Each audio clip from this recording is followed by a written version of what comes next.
Hello, I'm Guy Chiswick from Webloyalty, and I'm here today with Neil Saunders from Condomino to talk about our latest research on the future of retail. So Neil, one of the things that I noticed in the research was about the brands that are really winning at the moment, and one that came to mind was John Lewis that topped your poll as sort of the nation's favourite retailer. What is it that John Lewis is doing that's making this happen, and what can other retailers learn from that?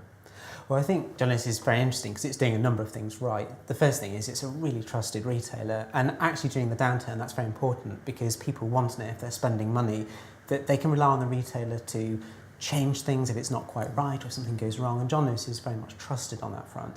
But the other interesting thing is I think the stores are actually very entertaining because it's a big department store, they contain a lot of very interesting products, and it's actually a day out for some people. People like spending ages in there looking at things. So it's a real sort of destination shop, and if people haven't got one near them, they want one near them, and that's why it does so well. Okay, so it's sort of creating a point of difference and experiential. And it's interesting you said it because Tesco at the moment are in the process of redefining their hypermarkets. So again, is this what they're taking their inspiration from?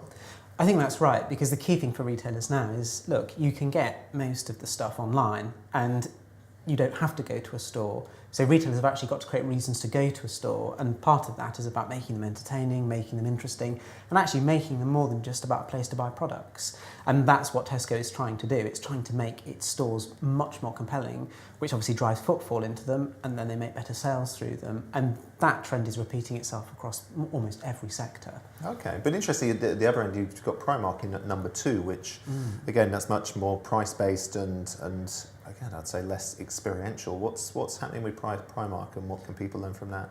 Well, I think the interesting thing with Primark is obviously they're not online, so you do have to have a store to buy the product. But actually, the thing that's very compelling about Primark is it isn't necessarily focused on other things. It is focused around price. That's its main USP. But there are things in there that is very fashionable.